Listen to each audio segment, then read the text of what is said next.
Namaste and good morning, everyone. Let's start our Monday class. And we have started Yoga Vashisht in this class last week. So today is the second day. So we are still in the beginning. So let's start the class with some prayers. Om Guru Brahma, Guru Vishnu, Guru Devo Maheshwaraha, Guru Sakshat Parbrahma, Tasmai Shri Guruve Namaha.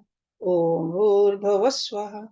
तत्सवित्रवरेण्यं भर्गो देवस्य धीमहि धियो यो नः प्रचोदयात् अस्तो मा सद्गमय तमसो मा ज्योतिर्गमय मृत्योर्मा अमृतं गमय ओम सहनावतु सहनौ भुनक्तु सवीर्यं कर्वावहै तेजस्विनावधीतमस्तु मा विद्विषावहै Om Shanti Shanti Shanti. Let's open our Yoga Vashisht books. At the bottom of page number 7, Vishwamitra ji ka padarpan. So Valmiki ji bole, Hey Bhardwaj. So the main conversation is between the Rishi Valmiki ji and Bhardwaj, ऋषि भारद्वाज। जब राम जी यात्रा करके अपनी अयोध्यापुरी में आए तो नगरवासी पुरुष और स्त्रियों ने फूल और कलियों की वर्षा की, जय जय शब्द मुख से उच्चारे और बड़े उत्साहित हुए। जैसे इंद्र का पुत्र स्वर्ग में आता है, वैसे ही रामचंद्र जी अपने महल में आए। राम जी ने पहले राजा दशरथ और फिर वशिष्ठ जी को प्रणाम किया और सभा के सभी लोगों से यथा योग्य मिलकर अंतःपुर में आकर कौशल्या आदि माताओं को प्रणाम किया और भाई बंधु आदि कुटुंबी जनों से मिले। हे भारद्वाज, इस प्रकार राम जी के आने का उत्साह एक सप्ताह होता रहा। उस अंतर में कोई मिलने आए उससे मिलते और जो कोई कुछ लेने आए उसको यथेष्ट दान पुण्य करते थे। अनेक बाजे बजते थे और भाट आदि बंदी जान उनकी स्तुति करते थे। तदंतर राम जी का ये आचरण हुआ कि प्रातः काल उठकर स्नान संध्या आदि करके भोजन करते और फिर भाई बंधुओं से मिलकर अपने तीर्थ की कथा और देव द्वार के दर्शन की वार्ता करते थे। इसी प्रकार उत्साह से दिन रात बिताते थे। एक दिन राम जी प्रातः काल उठकर चंद्र समतेजो में अपने पिता राजा दशरथ के पास गए। उस समय वशिष्ठ आदि की सभा जुटी थी। वहां वशिष्ठ जी के साथ कथा वार्ता की। राजा दशरथ ने उनसे कहा, हे राम, तुम शिकार खेलने जाया करो। उस समय राम जी की अवस्था 16 वर्ष से कई महीने कम थी। लक्ष्मण और शत्रुघ्न भाई साथ थे, पर भरत जी नाना के घर गए थे। निदान उन्हीं के साथ नित्य विविध चर्चा कर और स्नान संध्या आदि नित्य कर्म और भोजन करके अखेट को जाते थे। वहां जो जीवों को दुख देने वाले जानवर देखते उनको मारते और अन्य लोगों को हर्षित करते थे। दिन को शिकार खेलने जाते और रात्रि को बाजे बजवाते हुए अपने घर आ जाते थे। इसी प्रकार बहुत दिन बीते। एक दिन राम जी बाहर से अपने अंतःपुर में आकर शोक सहित स्थित हुए। हे भारद्वाज, राजकुमार अपनी सब चेष्टा और इंद्रियों के रस संयुक्त विषयों को त्याग बैठे और उनका शरीर दुर्बल होकर मुख की कांति घट गई। जैसे कमल सूखकर पीत वर्ण हो जाता है, वैसे ही राम जी का मुख पीला पड़ गया। जैसे सूखे कमल पर भंवरे बैठे हों, वैसे ही सूखे मुख कमल पर नेत्र रूप भ्रमर भासने लगे। जैसे शरत काल में ताल का जल निर्मल होता है, वैसे ही इच्छा रूपी मल से विहीन उनका चित्त रूपी सरोवर विमल हो गया, पर अनुदिन शरीर निर्बल पड़ता गया। वे जहां बैठे वहीं चिंता संयुक्त बैठे रह जाए और हाथ पर चिबुक धर के बैठे। जब टहलिए मंत्री बहुत कहे कि हे प्रभु, ये स्नान संध्या का समय हुआ है, अब उठो, तब उठकर स्नान आदि करें, अर्थात जो कुछ खाने पीने बोलने चलने और पहनने की प्रक्रिया थी सो वह सब उन्हें निरस हो गई। तब लक्ष्मण और शत्रुघ्न भी राम जी की संशय युक्त देख के खिन्न हो गए और राजा दशरथ का ये वार्ता सुन के राम जी के पास आए तो क्या देखा कि राम जी महाकृशकाय हैं। राजा ने चिंतातुर होकर कि हाय हाय, इनकी ये क्या दशा हुई। राम जी को गोद में बिठाया और कोमल सुंदर शब्दों से प्रश्न किया कि हे पुत्र, तुमको क्या ऐसा दुख प्राप्त हुआ है जिससे तुम शोकित हो। राम जी ने कहा कि हे तात, हमको कोई दुख नहीं। ऐसा कहकर वे चुप हो रहे।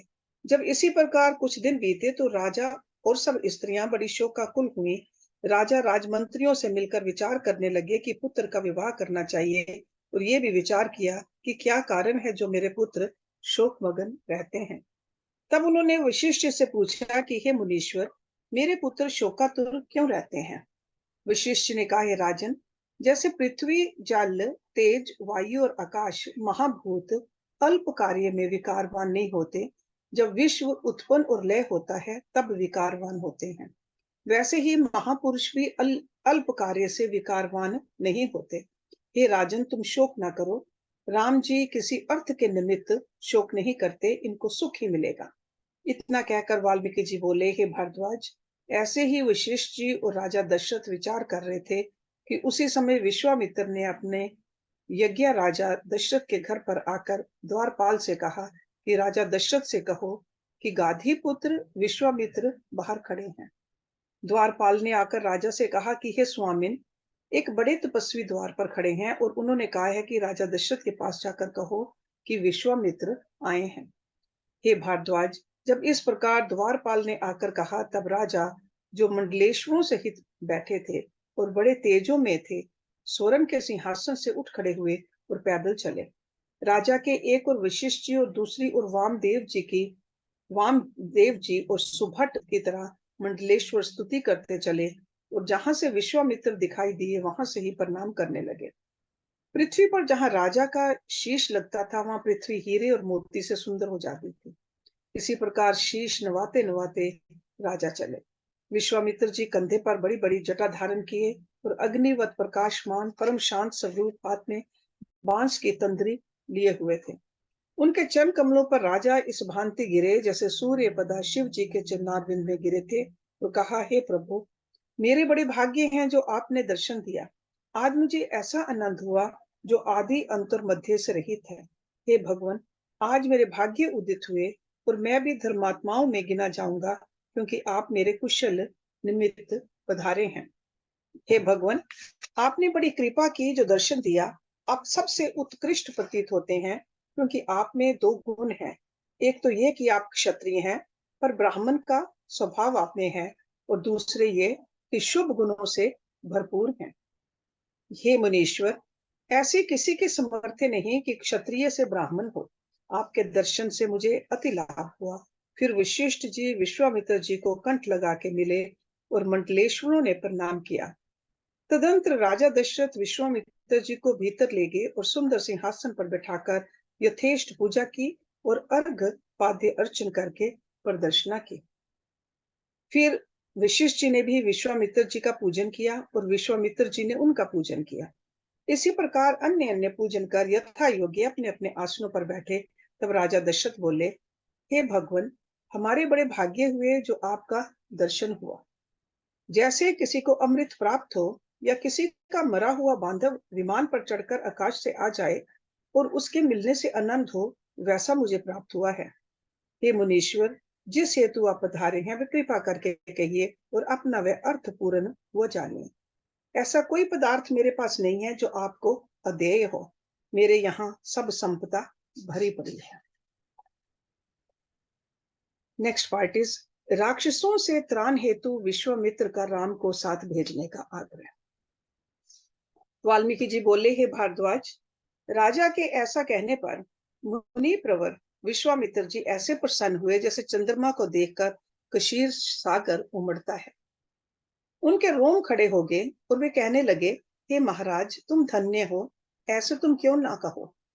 तुम में दो गुण हैं, एक तो तुम रघुवंशी हो और दूसरे वशिष्ठ जी जैसे तुम्हारे सतगुरु हैं, जिनकी आज्ञा में चलते हो। अब मैं अपना प्रयोजन प्रकट करता हूं।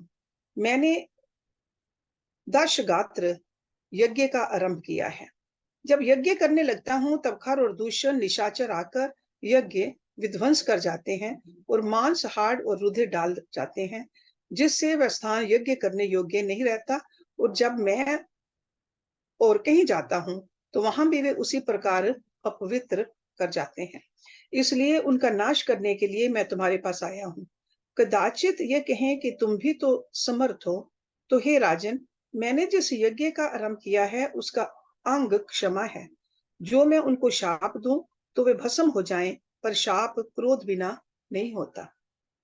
जो मैं क्रोध करूं तो यज्ञ निष्फल होता है, और जो चुप रहूं तो राक्षस अशुचि वस्तु डाल जाते हैं। इससे मैं आपकी शरण में आया हूँ। हे राजन, अपने पुत्र राम जी को मेरे साथ भेज दो।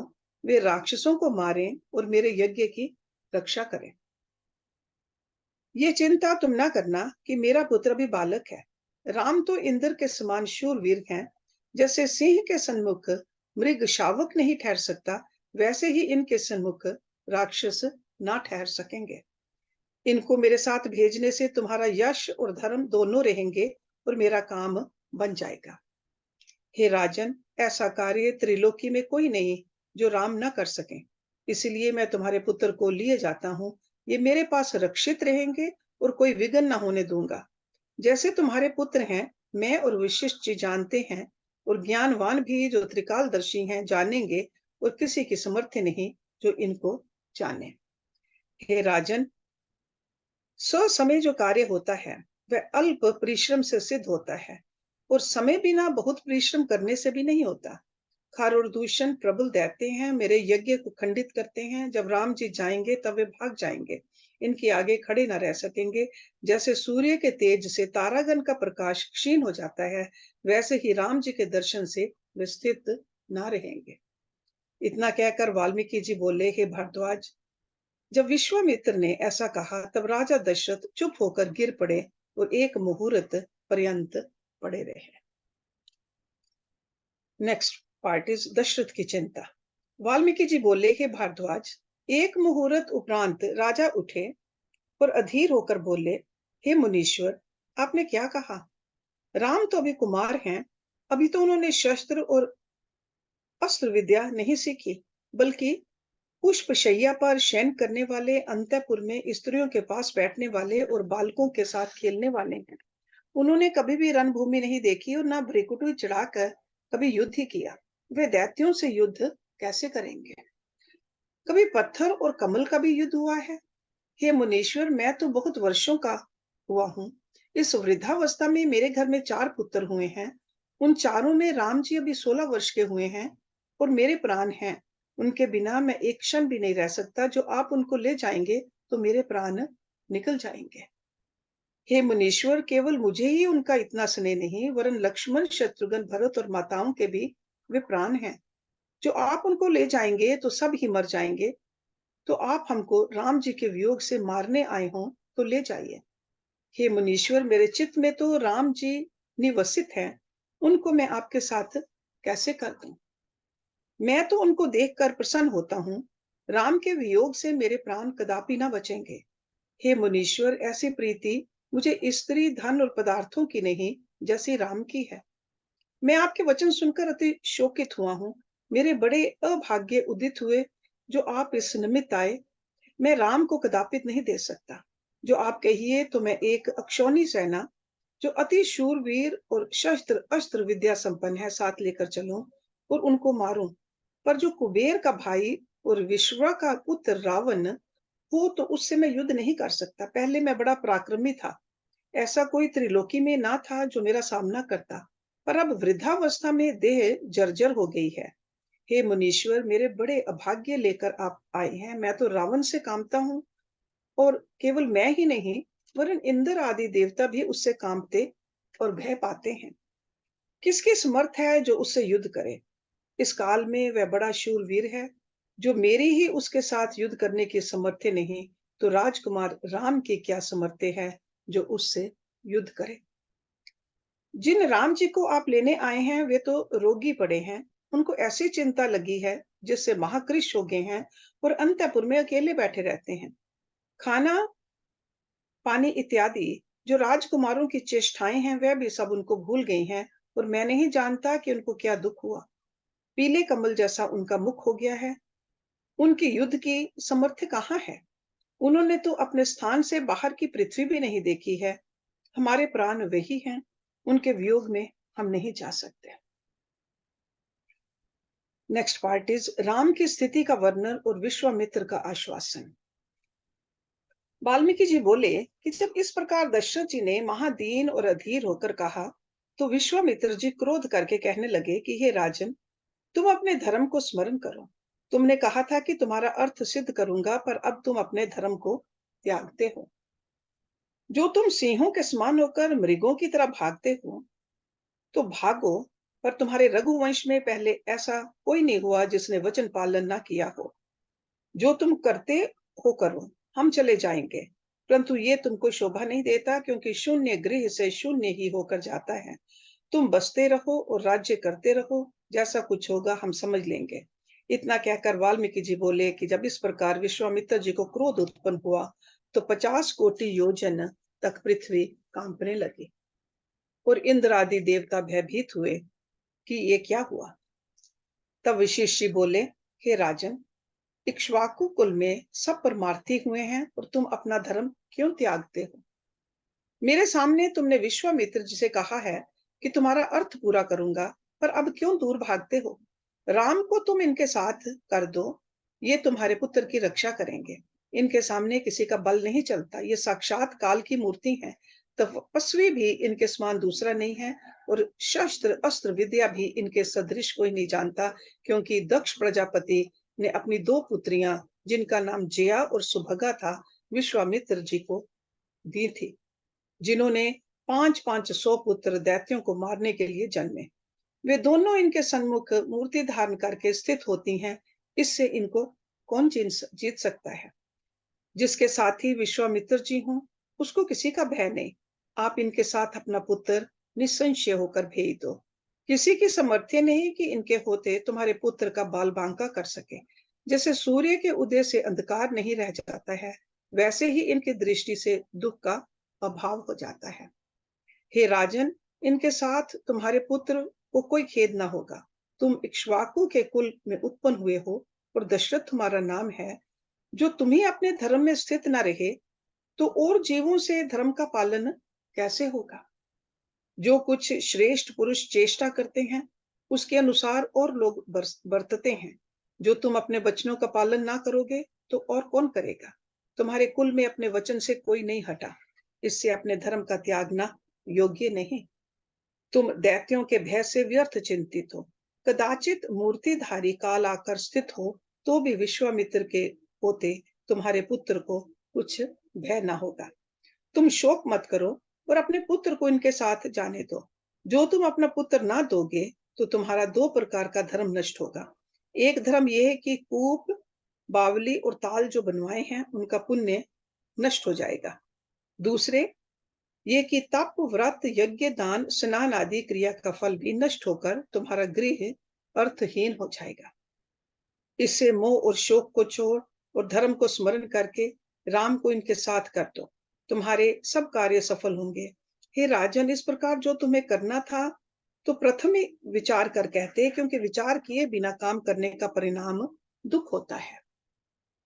इतना कहकर वाल्मीकि जी बोले, हे भारद्वाज, जब इस प्रकार वशिष्ठ जी ने कहा, तो राजा दशरथ को धैर्य हुआ और भृत्यों में जो श्रेष्ठ भृत्य था, उसको बुलाकर कहा, हे महाबाहो, राम जी को ले आओ। उनके साथ जो चाकर बाहर जाने वाले और छल से रहित था, राजा की आज्ञा लेकर राम जी के निकट गया और एक मुहूर्त में आकर कहने लगा, हे देव, राम जी तो बड़ी चिंता में बैठे हैं। जब मैंने राम जी से बारंबार कहा कि चलिए, तब वे कहने लगे कि चलते हैं। ऐसे ही कह कह चुप हो रहते हैं। दूत का ये वचन सुनकर राजा ने कहा कि राम जी के मंत्री और सब नौकरों को बुलाओ। और जब वे सब निकट आए, तो राजा ने आदर और युति पूर्वक कोमल और सुंदर वचन मंत्री से इस भांति कहा, हे राम के प्यारे, राम की क्या दशा है और ऐसी दशा क्यों हुई है, ये सब क्रम से कहो। मंत्री बोला, हे देव, हम क्या कहें? हम अति चिंता से केवल आकार और प्राण सहित दिखाई देते हैं, किंतु मृतक के समान हैं, क्योंकि हमारे स्वामी राम जी बड़ी चिंता में हैं। हे राजन, जिस दिन से रघुनाथ जी तीर्थाटन करके आए हैं, उस दिन से चिंता को प्राप्त हुए हैं। जब हम उत्तम भोजन पान करने और पहनने व देखने के पदार्थ ले जाते हैं, तो उनको देखकर वे किसी प्रकार प्रसन्न नहीं होते। वे तो ऐसी चिंता में लीन हैं कि देखते भी नहीं, और जो देखते हैं तो क्रोध करके सुखदायी पदार्थों का तिरस्कार करते हैं। अंतःपुर में उनकी माता नाना प्रकार के हीरे और मणि के भूषण देती हैं, तो उनको भी अलग डाल देते हैं अथवा किसी निर्धन को दे देते हैं। प्रसन्न किसी पदार्थ से नहीं होते। सुंदर स्त्रियां नाना प्रकार के भूषणों सहित महामोह करने वाली निकट आकर उनकी प्रसन्नता के लिए लीला और कटाक्ष करती हैं, तो वे उनको भी विश्ववत मानते हैं। जैसे पपीहा और किसी जल को नहीं पीता, वैसे ही वे जब अंतःपुर में जाते हैं तब उन स्त्रियों को देखकर क्रोधित होते हैं। हे राजन, उनको कुछ भला नहीं लगता, वे तो किसी बड़ी चिंता में मगन हैं। तृप्त होकर भोजन नहीं करते, क्षुधावंत रहते हैं। उन्हें ना कुछ पहनने और खाने पीने की इच्छा है, ना राज्य की इच्छा और ना इंद्रियों के किसी सुख की ही इच्छा है। वे तो उन्मत्त की भांति बैठे रहते हैं, और जब हम कोई सुखदायी पदार्थ पुष्प आदि ले जाते हैं, तब भी वे क्रोध करते हैं। हम नहीं जानते कि क्या चिंता उनको व्याप्त है, जो एक कोठरी में पद्मासन लगाए हुए हाथ पर मुख धरे बैठे रहते हैं। जो कोई बड़ा मंत्री आकर पूछता है तो उससे कहते हैं, तुम जिसको संपदा मानते हो वह आपदा है, और जिसको आपदा जानते हो वह आपदा नहीं है। संसार के नाना प्रकार के पदार्थ जो रमणीय जानते हो वे सब झूठे हैं, पर इसी में सब डूबे हैं। ये सब मृग तृष्णा के जलवत हैं। इनको सत्य जान मूर्ख मृग दौड़ते और दुख पाते हैं।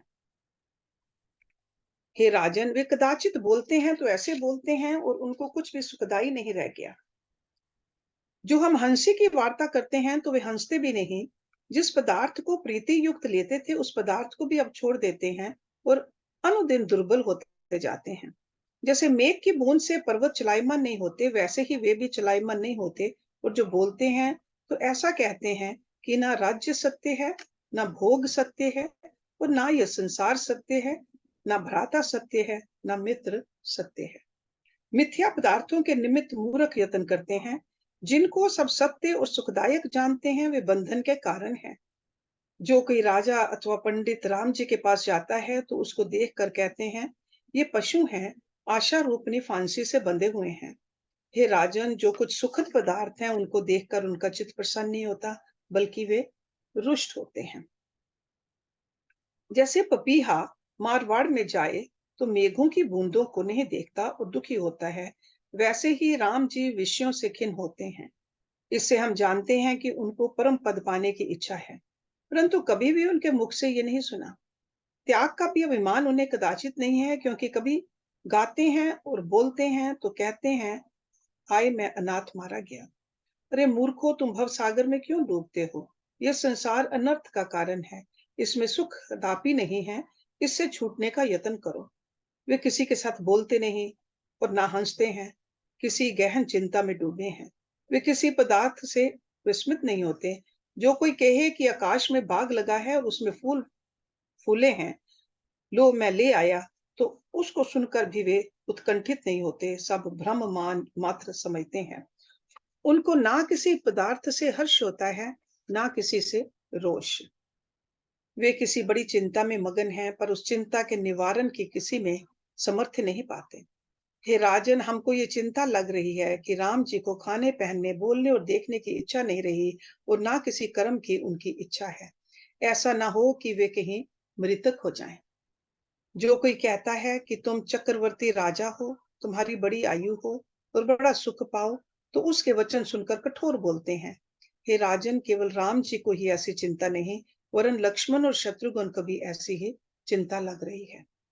जो कोई उनकी चिंता दूर करने वाला हो तो करे, नहीं तो बड़ी चिंता में डूबे रहेंगे। राजन अब क्या कहते हैं?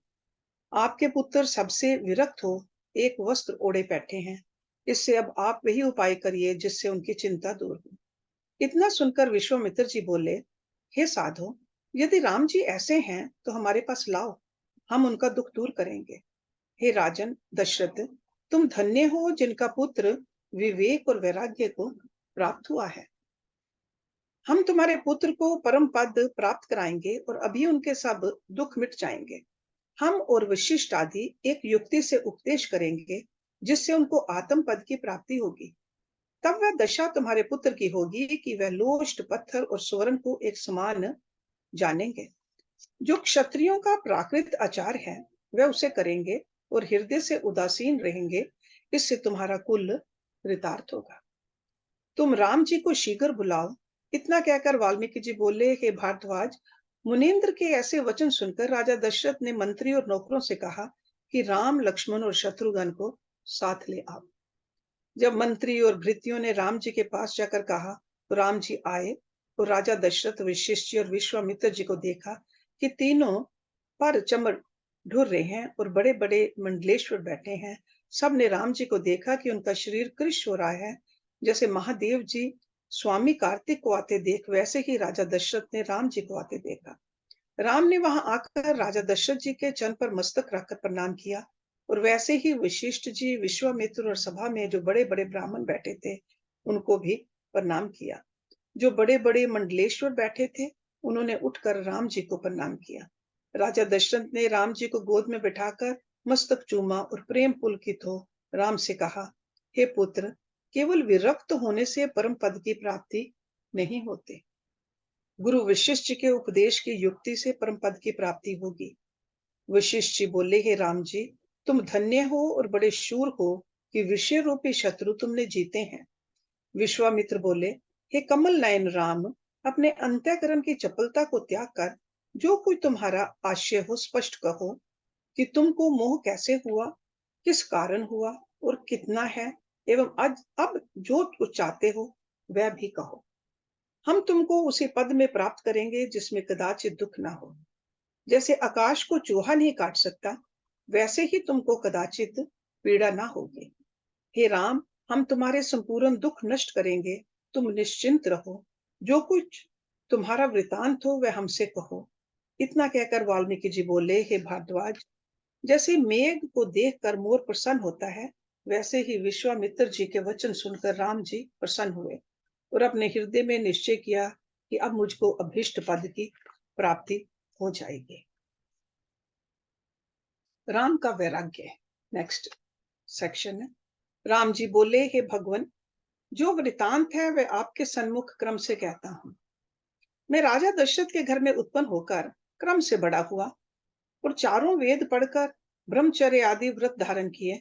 तदंतर घर में आया तो विचार आया कि तीर्थाटन करूं और देव द्वारों में जाकर देवों के दर्शन करूं।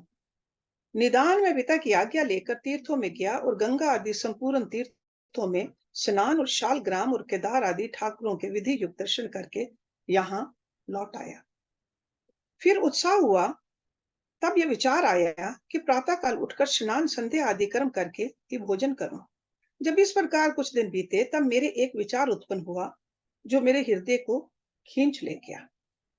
जैसे नदी के तट पर तृण बेल होती है तो उसको नदी का प्रवाह खींच ले जाता है, वैसे ही मेरे हृदय में जो कुछ संसार की आस्था रूपनी बेल थी, उसको विचार रूपी प्रवाह खींच ले गया। तब मैंने जाना कि राज्य करने से क्या है, भोग से क्या है और संसार क्या है, सब भ्रम मात्र है। इसकी वासना मूर्ख करते हैं।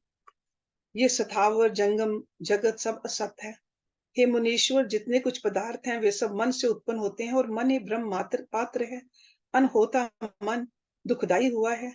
मन जो पदार्थों को सत्य जानकर दौड़ता है और सुखदायक जानता है, वह मृग तृष्णा के जलवत है। जैसे मृग तृष्णा के जल को देखकर हरिण दौड़ते हैं और दौड़ते दौड़ते थक कर गिर पड़ते हैं, तो भी उनको जल नहीं मिलता, वैसे ही मूर्ख जीव पदार्थों को सुखदाई जानकर भोगने का यत्न करते हैं और शांति नहीं पाते। हे मुनीश्वर, इंद्रियों के भोग सर्पवत हैं, जिनका मारा हुआ जन्म मरण और बार बार जन्म पाता है। भोग और संसार सब भ्रम मात्र हैं। उनमें जो आस्था करते हैं वे महामूर्ख हैं। मैं विचार करके ऐसा जानता हूं कि सब आगमा पाई है, अर्थात आते हैं और चले जाते हैं। इससे जिस पदार्थ का नाश ना हो वही पदार्थ पाने योग्य है। इसी कारण मैंने भोगों को त्याग दिया है। हे मुनीश्वर, जितने संपदा रूप पदार्थ भासते हैं सब आपदा रूप हैं। इतने इनमें सब स्वल्प सुख नहीं। जब इनका वियोग होता है तब कंटक की तरह मन में चुभते हैं। जब इंद्रियों को भोग प्राप्त होते हैं तब जीव राग द्वेष से जलता है और जब नहीं प्राप्त होते तब तृष्णा से जलता है। अतः भोग दुख रूप ही है। जैसे पत्थर की शिला में छेद नहीं होता, वैसे ही भोग रूपी दुख की शिला में सुख रूप छेद नहीं होता। हे मुनीश्वर, मैं विषय की तृष्णा में बहुकाल से जलता रहा हूं। जैसे हरे पेड़ के छेद में आग धरी हो तो धूम्र होकर थोड़ी थोड़ी जलती रहती है, वैसे ही भोग रूपी अग्नि में मन जलता रहता है। विषयों में कुछ भी सुख नहीं है, दुख बहुत है, इससे इनकी इच्छा करना मूर्खता है। जैसे खाई के ऊपर तृण और पत्ते होते हैं और उससे खाई ढक जाती है, उसको देख मृग कूद कर दुख पाता है, वैसे ही मूर्ख मनुष्य भोग को सुख रूप जानकर भोगने की इच्छा करता है, और जब भोगता है तब जन्म से जन्मांतर रूपी खाई में जा पड़ता है और दुख पाता है। हे मुनीश्वर, भोग रूपी और अज्ञान रूपी रात्रि में आत्मा रूपी धन लूट ले जाता है और उसके वियोग से जीव महादीन रहता है। जिस भोग के निमित्त ये यत्न करता है वह दुख रूप है, उससे शांति प्राप्त नहीं होती। और जिस शरीर का अभिमान करके ये यत्न करता है वह शरीर भी नश्वर और असार है। जिस पुरुष को सदा भोग की इच्छा रहती है वह मूर्ख और जड़ है। उसका बोलना और चलना भी ऐसा है जैसे सूखे बांस के छेद में पवन जाता है और उसके वेग से शब्द होता है। जैसे थका हुआ मनुष्य मार धाड़ के मार्ग की इच्छा नहीं करता, वैसे ही दुख जानकर मैं भोग की इच्छा नहीं करता। लक्ष्मी भी परम अनर्थकारिणी है। जब तक इसकी प्राप्ति नहीं होती तब तक पाने का यत्न किया जाता है और वह अनर्थ करके प्राप्त होती है। जब लक्ष्मी प्राप्त हुई तब सब सद्गुण अर्थात शील, संतोष, धर्म, उदारता, कोमलता, वैराग्य, विचार, दया आदि का नाश कर देती है। गुणों का नाश हुआ तब सुख कहाँ, तब तो परम आपदा ही प्राप्त होगी। इसको परम दुख का कारण जानकर मैंने त्याग दिया है। हे मुनीश्वर, इस जीव में गुण तब तक हैं जब तक लक्ष्मी नहीं प्राप्त हुई। जब लक्ष्मी की प्राप्ति हुई तब सब गुण अंतर्ध्यान हो जाते हैं। जैसे बसंत ऋतु की मंजरी तब तक हरी रहती है जब तक ज्येष्ठ आषाढ़ नहीं आता, और ज्येष्ठ आषाढ़ आने पर मंजरी जल जाती है, वैसे ही जब लक्ष्मी की प्राप्ति हुई तब शुभ गुण जल जाते हैं। मनुष्य मधुर वचन तभी तक बोलता है जब तक लक्ष्मी की प्राप्ति नहीं होती, और जैसे ही लक्ष्मी की प्राप्ति हुई वह कोमलता त्याग कठोर हो जाता है। जैसे जल पतला तब तक रहता है जब तक शीतलता का संयोग नहीं होता, और जब शीतलता का संयोग होता है तब हिम होकर कठोर एवं दुखदायक हो जाता है। वैसे ही ये जीव लक्ष्मी से जड़ हो जाता है। हे मुनीश्वर, जो कुछ संपदा है वह आपदा मूलक है, क्योंकि जब लक्ष्मी की प्राप्ति होती है तब मनुष्य बड़े बड़े सुख भोगता है, और जब उसका अभाव होता है तब तृष्णा से जलता है और जन्म से जन्मांतर पाता है। लक्ष्मी की इच्छा करना ही मूर्खता है। ये तो क्षण भंगुर है, इससे भोग उपजते और नष्ट होते हैं। जैसे जल से लहरें उपजती और मिट जाती हैं, और जैसे बिजली स्थिर नहीं होती वैसे ही भोग भी स्थिर नहीं रहते। पुरुष में शुभ गुण तब तक है जब तक तृष्णा का स्पर्श नहीं होता, और तृष्णा पनपते ही गुणों का अभाव हो जाता है। जैसे दूध में मधुरता तब तक है जब तक उसे सर्प ने स्पर्श नहीं किया, और सर्प के छूते ही दूध विष रूप हो जाता है। So let's put a stop to this class today here, and we'll start with the next part where Lakshmi को लेकर राम के निराशा. So Ramchandra ji is talking and giving his reasonings to Vishwamitra ji and Vashishth ji. See, just like in the first chapter of Bhagavad Gita, Vishad Yoga, Arjun gave these kind of justifications also before the war. So this is what Ramji is doing right over here, because he is the student. He's still learning. So let's do the Shanti part. Om Purnamada Purnamidam Purnat Purnamudachyate Purnasya Purnamadaye Purnameva Vishishyate. Om Shanti Shanti Shanti Om. Thank you very much.